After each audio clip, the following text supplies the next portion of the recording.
1987, the Carter family moved into a picturesque Victorian home in rural Vermont. The house was a dream come true, spacious, historic, and surrounded by lush forests. But within days of moving in, they began to hear whispers in the walls. At first, they dismissed it as the house settling or their imaginations. But soon, the whispers grew louder, more insistent, and far more personal. By the time they realized the truth, it was too late. The Carters, Mark, Sarah, and their 8-year-old daughter Emily, were thrilled with their new home. The house had charm, with its creaky wooden floors, stained glass windows, and a grand staircase that seemed to echo with the whispers of the past. But the first night they slept there, Emily woke up screaming. She claimed a woman was standing at the foot of her bed, staring at her with hollow eyes. The parents chalked it up to a nightmare, but the incidents escalated. One evening, Sarah was alone in the kitchen when she heard it, a faint guttural whisper coming from the wall behind the stove. It sounded like a woman's voice, but the words were unintelligible.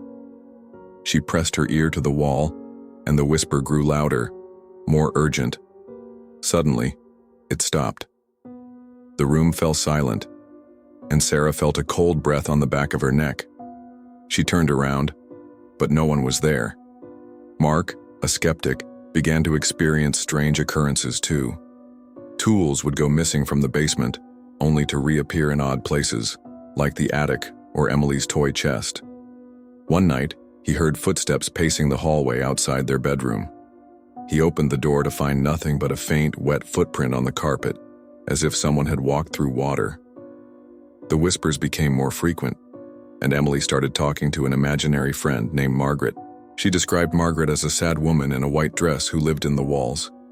Emily would sit in her room for hours, whispering back to the walls, giggling at things only she could hear. When Sarah asked her what Margaret was saying, Emily replied, "She wants to come out." Desperate for answers, the Carters researched the house's history. They discovered that in 1892, a woman named Margaret Hargrove had lived there with her abusive husband. One night, after a violent argument, Margaret disappeared. Her husband claimed she had run away, but neighbors reported hearing screams and the sound of hammering that night. The police found nothing, and the case went cold. The Carters decided to investigate the walls themselves. In the basement, they found a hidden compartment behind the furnace. Inside was a small, rusted hammer and a bundle of yellowed letters. The letters were from Margaret to her sister, detailing her husband's abuse and her fear for her life. The final letter was dated the night she disappeared.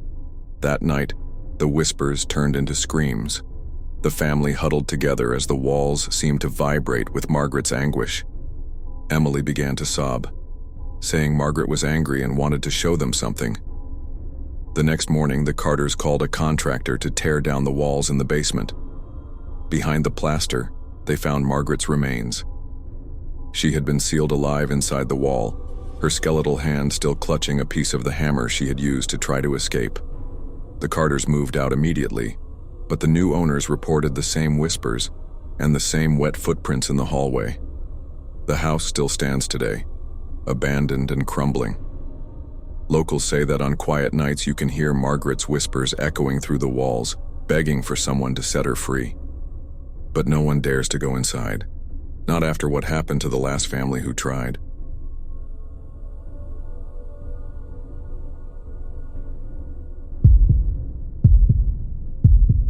In 1995, a young couple, Jake and Lisa, bought a historic farmhouse in Pennsylvania. The house was beautiful, with a large mirror in the foyer that the previous owners claimed was an antique. But soon after moving in, Lisa began to notice something strange about the mirror. It didn't always reflect what was in front of it. Jake and Lisa were excited to start their new life together in the farmhouse. The mirror in the foyer was a stunning piece, with an ornate gold frame and a slightly distorted glass that gave everything a dreamlike quality. But within days, Lisa noticed something odd. When she walked past the mirror, her reflection would sometimes lag behind her movements, or worse, it would move on its own. At first, she thought it was a trick of the light.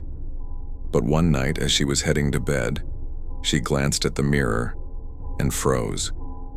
Her reflection was still standing there, staring back at her with a blank expression. When she turned around, the room was empty. She screamed and Jake rushed in, but the reflection was gone. The incidents grew more frequent. Jake began to see things too. Shadows moving in the mirror that didn't match anything in the room. One evening, he caught a glimpse of a man standing behind him in the reflection. The man was tall and gaunt, with hollow eyes and a cruel smile. When Jake turned around, no one was there. Lisa started avoiding the mirror altogether, but it seemed to have a pull on her. She would catch herself staring into it for hours, unable to look away. One night, she woke up to find herself standing in front of the mirror, her hand pressed against the glass. On the other side, a shadowy figure was pressing its hand against hers. Desperate for answers, they researched the mirror's history. They discovered that it had once belonged to a wealthy family in the 1800s. The family's eldest son, Samuel, had been a notorious recluse who was rumored to practice dark rituals. He had disappeared under mysterious circumstances, and the mirror was one of the few items left behind. The couple decided to get rid of the mirror, but it was as if the house itself resisted. Every time they tried to move it, the mirror would become impossibly heavy, or the glass would crack and reform. One night, Jake had enough. He took a sledgehammer to the mirror, but as he swung, the glass didn't shatter. It swallowed the hammer whole. The next morning, Lisa found Jake standing in front of the mirror, his face pale and his eyes empty. He turned to her and smiled, a smile that wasn't his. "I've been waiting for you," he said in a voice that wasn't his either. Lisa fled the house and never returned. The farmhouse was eventually demolished, but the mirror was never found. Locals say it still exists, hidden somewhere, waiting for its next victim. And if you ever find yourself staring into an antique mirror, be careful. You might not be the only one looking back.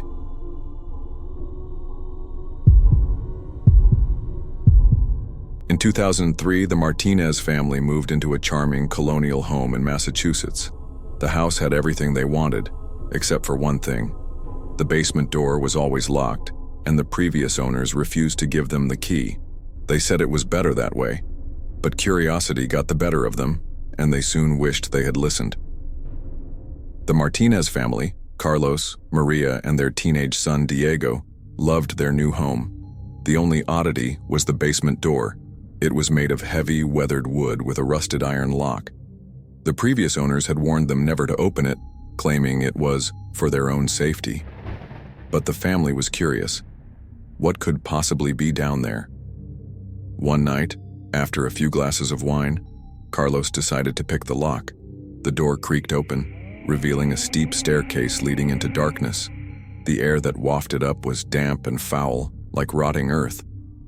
Diego grabbed a flashlight, and they descended into the basement.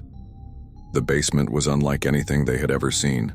The walls were covered in strange symbols, carved deep into the stone.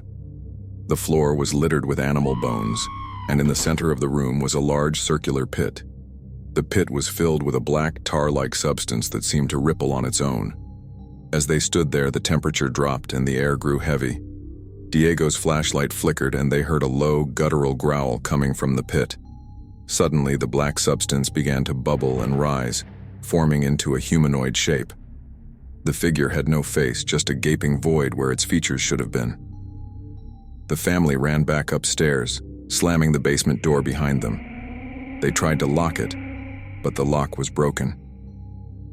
That night they heard scratching at the door, followed by a voice, a deep, inhuman voice calling their names. They barricaded the door with furniture, but the voice grew louder, more insistent. The next day they called a priest to bless the house. The priest took one look at the basement door and refused to go near it.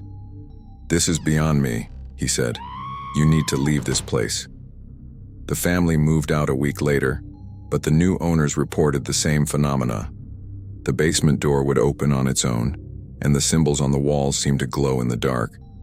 The pit was still there, waiting. The house remains abandoned, its basement door still locked, though no one knows who locked it. Locals say that if you stand outside the house at night, you can hear the voice calling from the basement, begging to be let out. but no one dares to open the door. Not after what happened to the Martinez family.